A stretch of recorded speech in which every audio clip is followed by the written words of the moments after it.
Bueno, pues vamos a meditar en la palabra de nuestro Dios.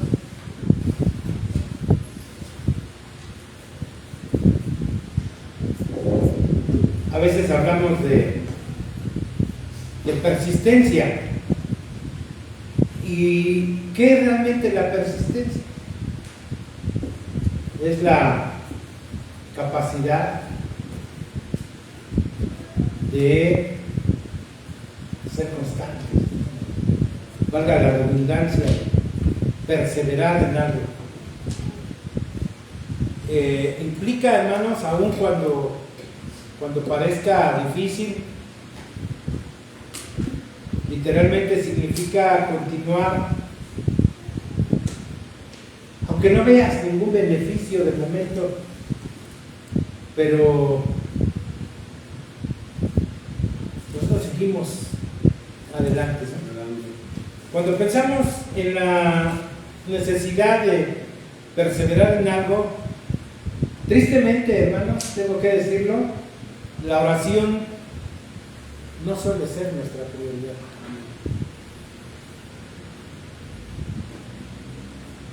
Pensamos muchas veces en perseverar en el deporte, en los estudios, en el matrimonio, en nuestra vocación, en otras muchas cosas. Pero a menudo, hermanos, no consideramos la oración como algo prioritario, sobre todo cuando se trata de algo difícil. Y Jesús, hermanos, entendía bien lo que hoy nosotros sentimos cuando no podemos persistir en la oración.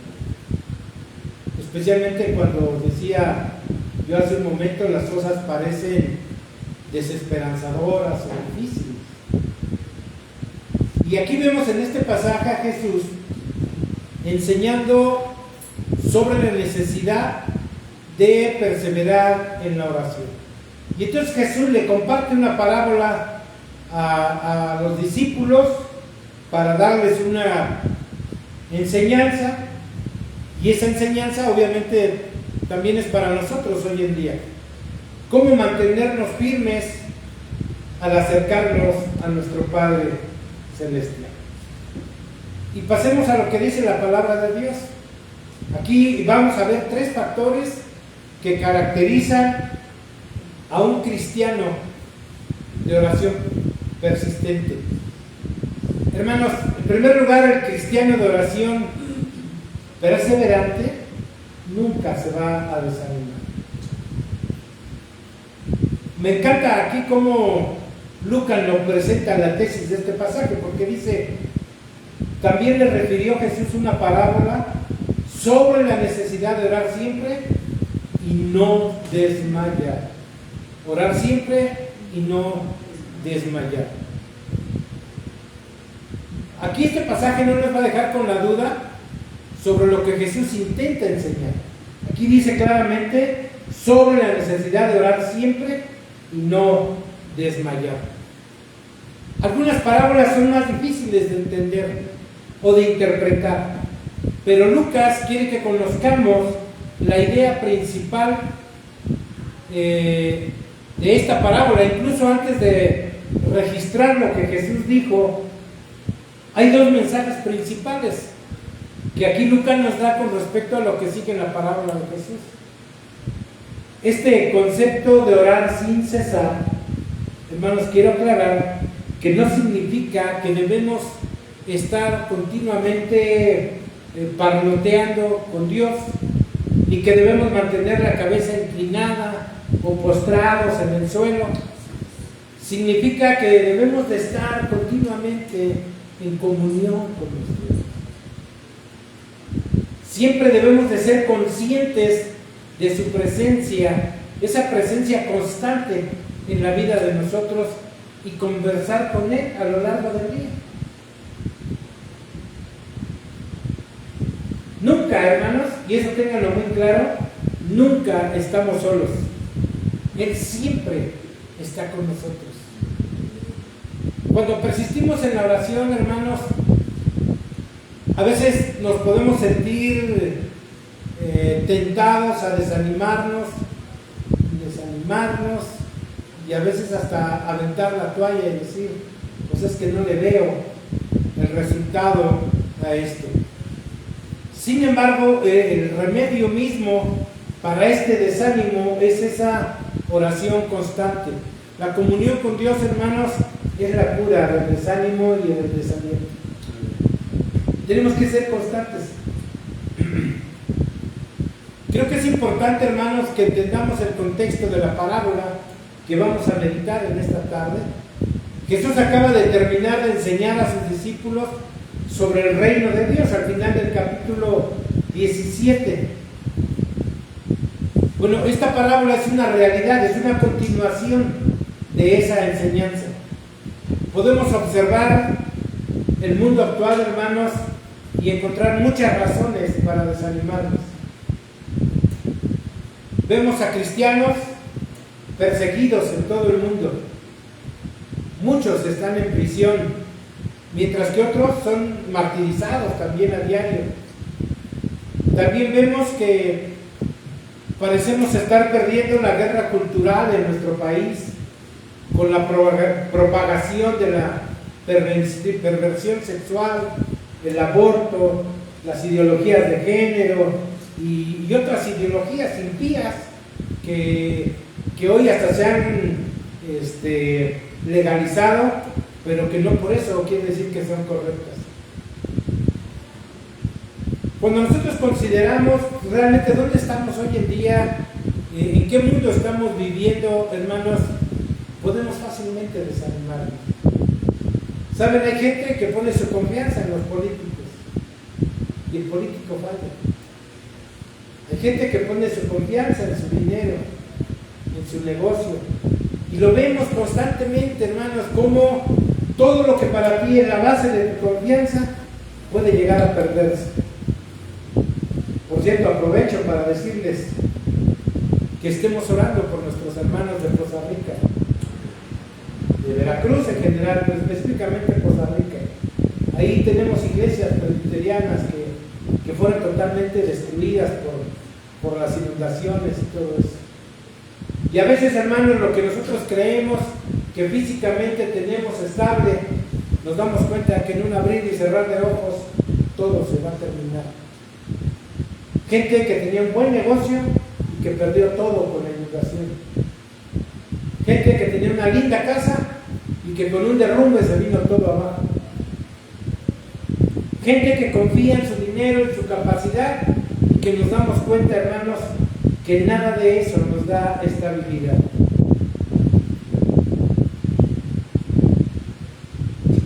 Solamente Cristo es el único que nos puede ayudar en esos momentos. Jesús nos recuerda, porque si ustedes ven el capítulo 17, versículo 37, todo ese capítulo, a partir del versículo 20, vamos a ver que Él está hablando de la venida del reino. Y mis amados hermanos, Jesús nos recuerda con esto que Él va a regresar. Él nos recuerda que un día gobernará y reinará en la tierra. Y esto debe de ser algo que nos anima, hermanos. Podemos persistir en la oración porque sabemos que tarde o temprano Jesús siempre gana las batallas. Amén. Aunque en el contexto actual de este pasaje se centra en la perseverancia hasta la venida del reino, podemos aprender mucho, hermanos, de esta parábola sobre la oración en general. Y esto nos lleva a otro punto. Versículo 2. Diciendo, había en una ciudad un juez que ni temía a Dios ni respetaba a hombre. Había también en aquella ciudad una viuda, la cual venía a él, diciendo, hazme justicia de mi adversario. Y él no quiso por algún tiempo. Pero después de esto dijo dentro de sí: aunque no temo, ni temo a Dios, ni tengo respeto a hombre, sin embargo, porque esta viuda me es molesta, le haré justicia, no sea que viniendo de continuo me agote la paciencia. Saben, hermanos, un cristiano de oración perseverante nunca va a perder la esperanza. La esperanza es lo último que se acaba.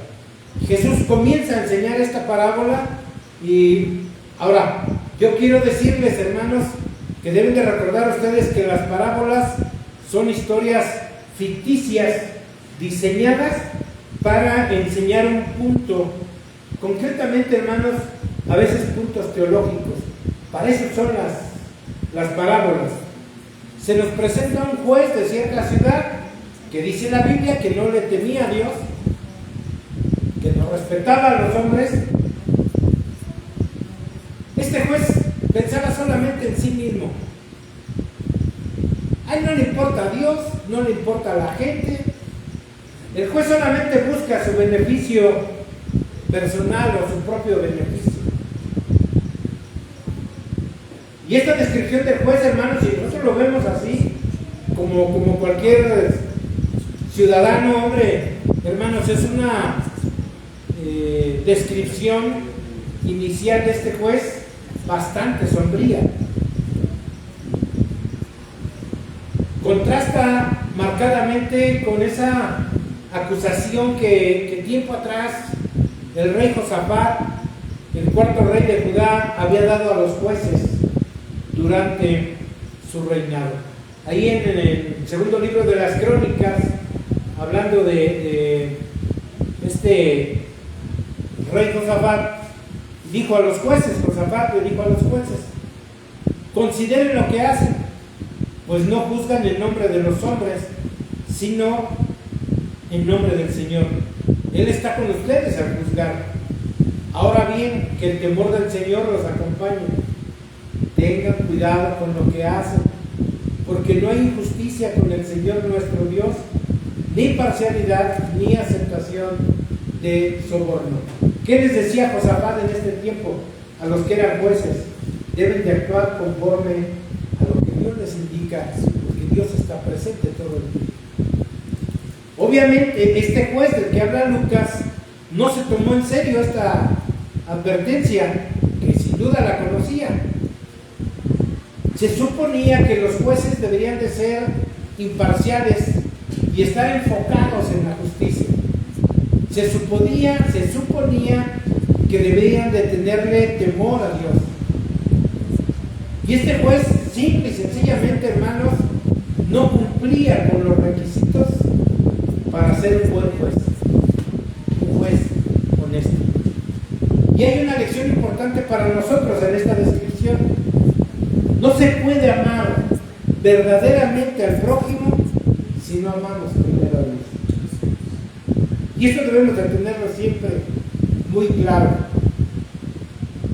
Amamos, dice la Biblia, porque Dios nos amó primeramente.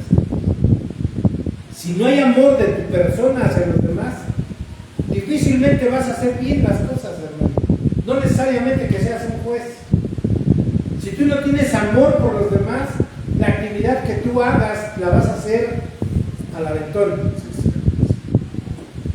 Imagínense a una persona que se dedique a preparar alimentos. Si él no ama a las demás, si no ama a las demás personas, le va a importar poco lo que le ponga a sus ingredientes. Al fin y al cabo es para aquellos individuos que ni conozco, ¿no? El amor de Dios es fundamental en la vida de nosotros. Entonces, sin la obra de Dios, hermanos, en nosotros y a través de nosotros, todo amor humano es egoísta. Incluso lo que parece bondad por parte de los incrédulos siempre se va a manifestar con motivos impíos, como sentirse bien consigo mismos, engreídos. A veces tenemos, lo digo con mucha tristeza, a veces tenemos hermanos que se jactan de tener una buena posición, de tener un buen trabajo, de muchas cosas, pero no hay humildad. generosidad y no hay amor por los demás. Y de nada sirve todo eso. No se puede amar verdaderamente. La palabra aquí sería esta palabra agape, que significa amor con sacrificio. No podemos amar verdaderamente con este amor si no tenemos a Cristo en nuestro corazón. A pesar de lo que el mundo nos pueda enseñar, porque la Biblia es clara en que un juez sin temor de Dios no comprende ni sigue la ética inmutable de la palabra de Dios. ¿Qué han hecho hoy nuestros gobernantes? Que han legislado a favor del aborto, han legislado a favor del matrimonio igualitario, cuando la palabra de Dios es clara en ese sentido.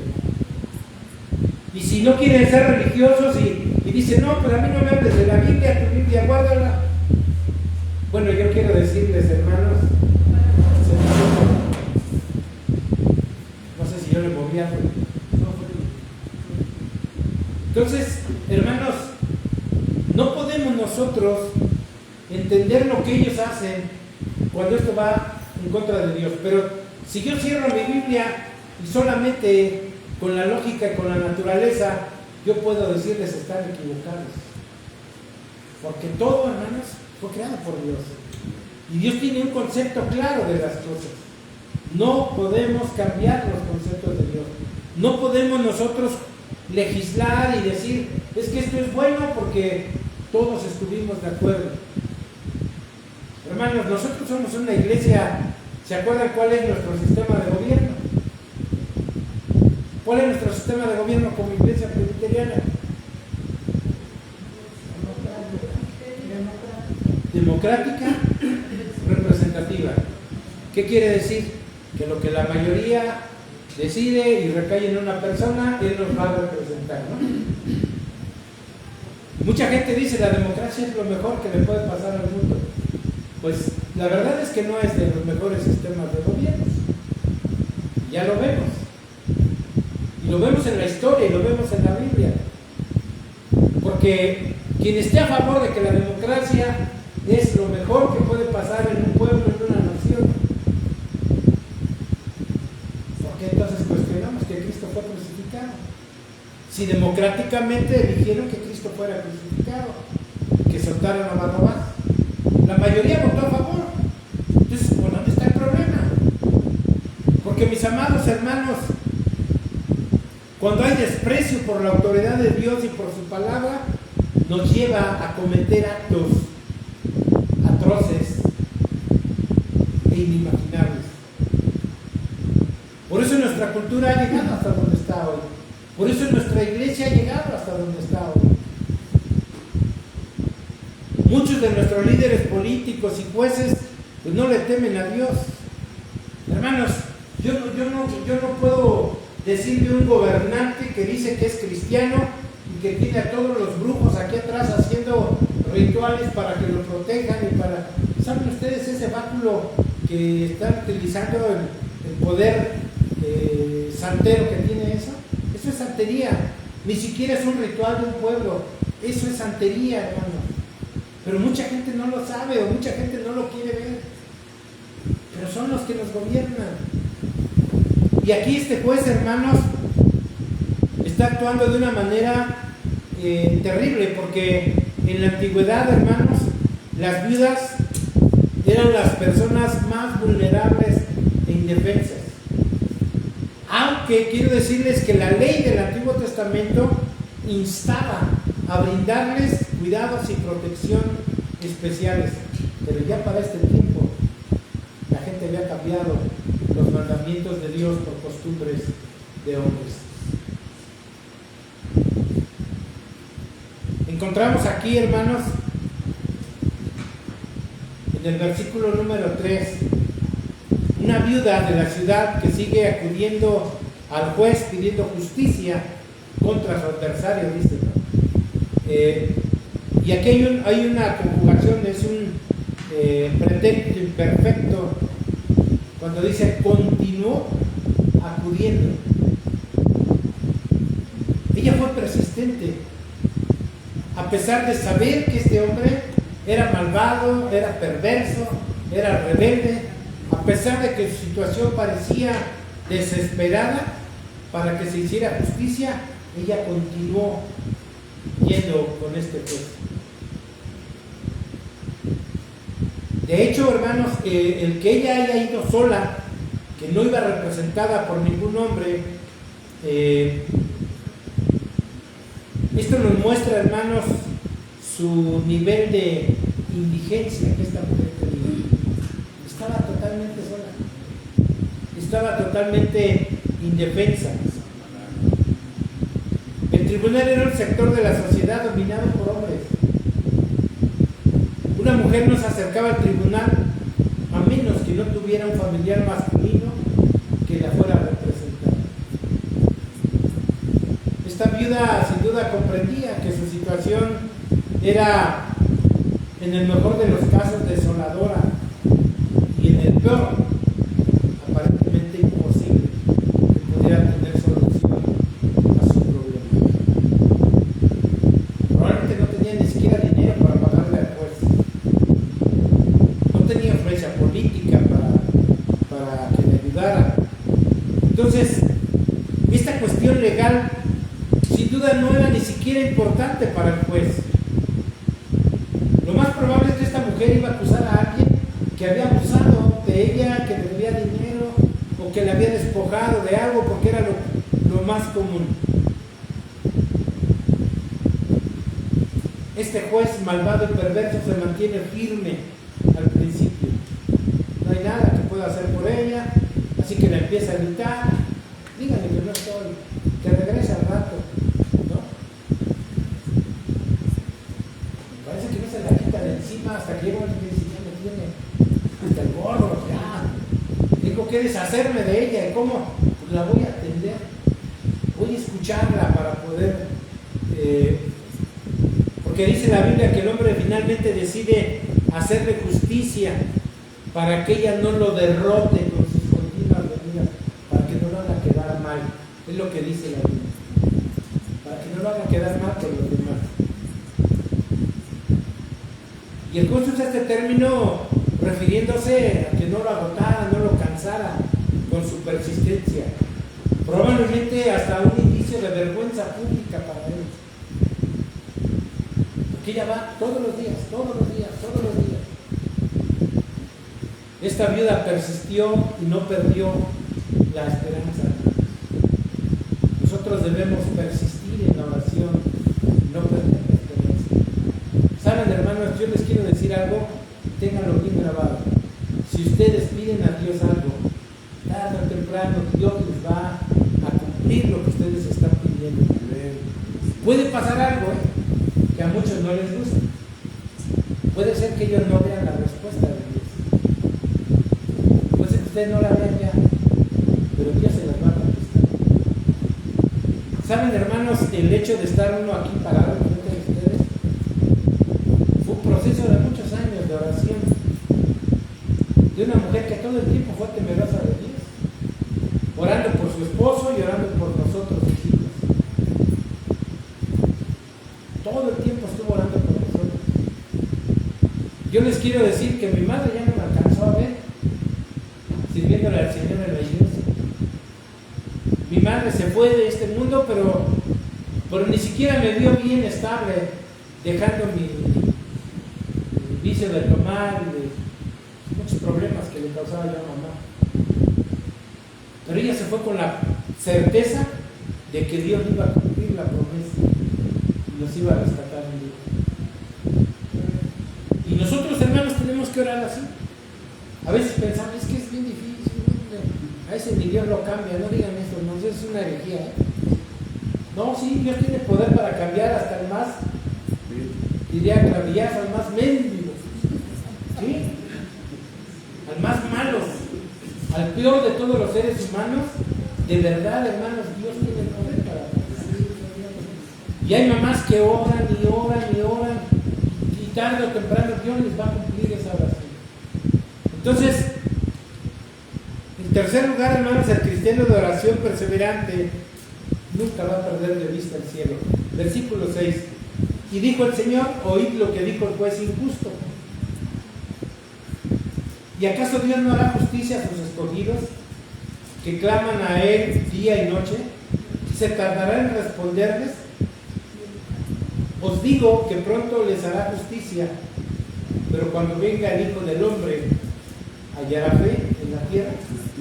Mis amados hermanos, Jesús aquí usa una referencia de menor a mayor.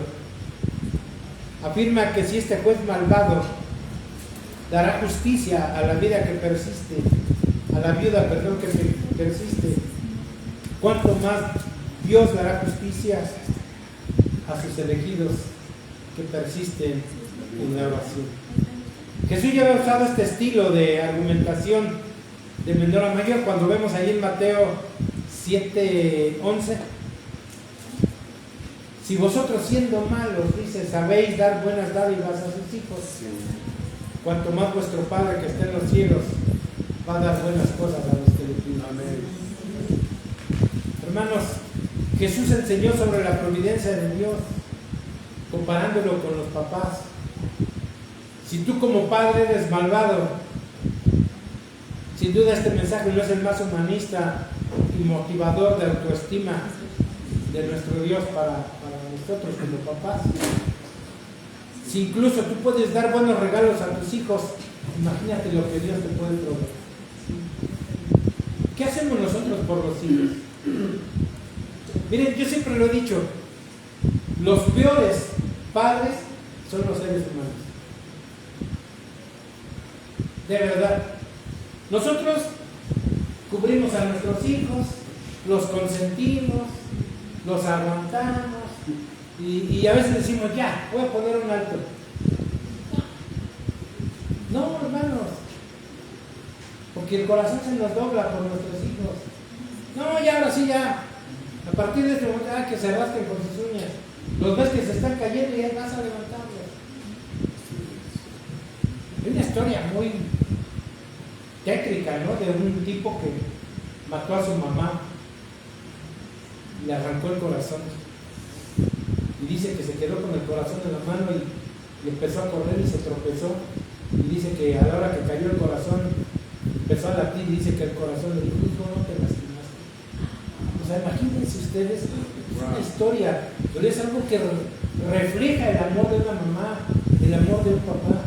Una mamá puede estar al borde de la muerte y siempre va a estar acordándose de sus hijos. Bueno, imagínense Dios, hermanos. Yo he tratado con mamás que dicen, pastor, es que mi hijo, luego hasta me insultan. Déjenlo. No. Había una hermanita que pedía que oráramos por su hijo, ¿no? Un tipo que era de mi edad. Y yo recuerdo que estábamos orando cuando llegó, su hijo vivía en medio en la casa del frente. Y ahí las calles eran chiquititas, o sea, no muy anchas. Y llegó, estábamos un martes de oración ahí con las hermanas. Estábamos orando precisamente por eso. Cuando llegó este cuate y empieza a golpear la puerta para que la abriera. La hermana del padre le estábamos orando. ¿A dónde va? No va a abrir porque no le ama, déjelo. No, pastor, pero usted, hermana, estamos orando por eso. Pero si usted no lo deja en las manos de Dios, usted va a seguir sufriendo. Hay gente que dice, yo le entrego mis hijos a Dios. Pero estás todo el tiempo quebrándote los dedos y no se lo entregaste a Dios, tú sigues cargando con todo eso. Mis hermanos, Dios, hermanos, nos puede ofrecer cosas mucho mejores, pero tenemos que ser perseverantes en la oración. Hermanos, un día va a llegar el Señor y va a corregir todos los males, porque dice la palabra que Él escucha el clamor de sus elegidos que claman de día y de noche. Se refiere a los que están en Cristo, ¿no? Aquellos a quienes Él eligió, dice la Biblia, antes de la fundación del mundo. Y estos somos quienes hemos respondido a su gloriosa atracción. Para el mundo esto es locura, no lo entendemos. Pero dice la Biblia que Él aún nuestro nombre, Él nos lo puso. Él nos conoce por nuestro nombre.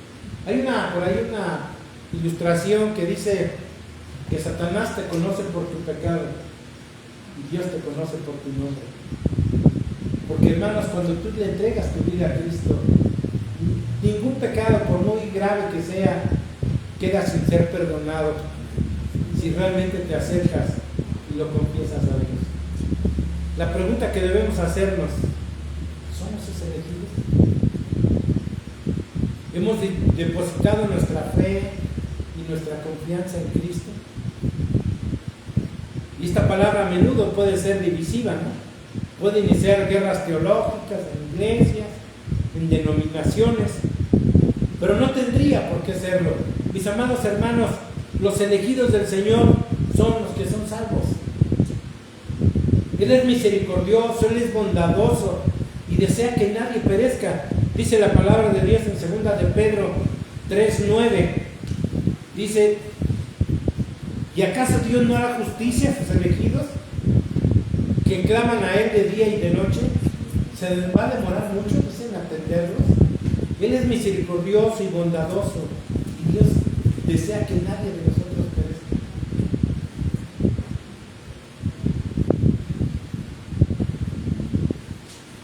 Cuando nosotros estamos en Cristo,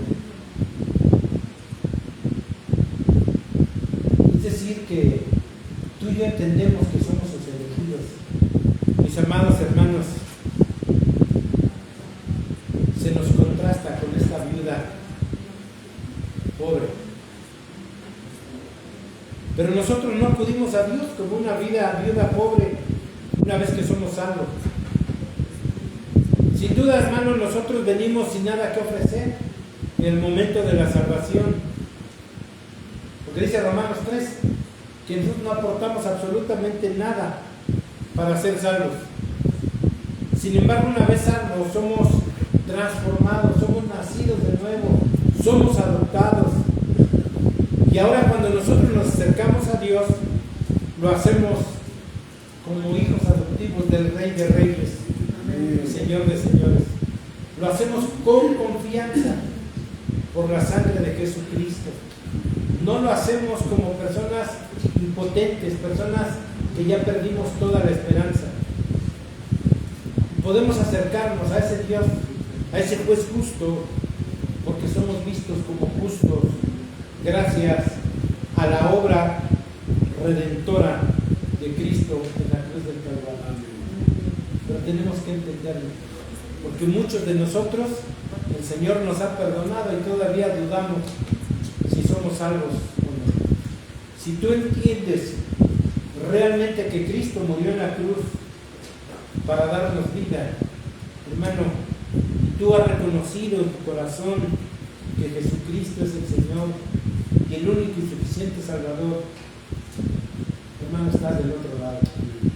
Pero si tú todavía dudas de que Él exista, todavía dudas de que Él tenga la capacidad de perdonarte, perdóname, hermano, pero algo no está funcionando bien en esta ocasión. Por eso yo les invito en esta mañana a que podamos acercarnos a Dios, que oremos a Dios, pero ahí en tu lugar, inclina tu cabeza y dile al Señor: Padre, hoy quiero entregarte mi vida y quiero renovar ese pacto que algún día hice contigo. Y dile al Señor: Padre, perdóname porque sé que no soy bueno. Padre, perdóname porque sé que no he sido el mejor hijo. Pero Padre, yo entiendo que tu palabra dice que no es por lo que yo haga, no es por mis obras, sino que es por tu gracia infinita. Y quiero apegarme a esa gracia. Quiero pedirte perdón por mis pecados y quiero pedirte, Señor, que en esta mañana tú llegues a gobernar mi vida, que tú la dirijas, que tú me enseñes realmente lo que tu palabra dice con respecto a lo que tenemos que hacer como hijos tuyos. Gracias, Padre, por este tiempo de oración. Te alabamos, te glorificamos.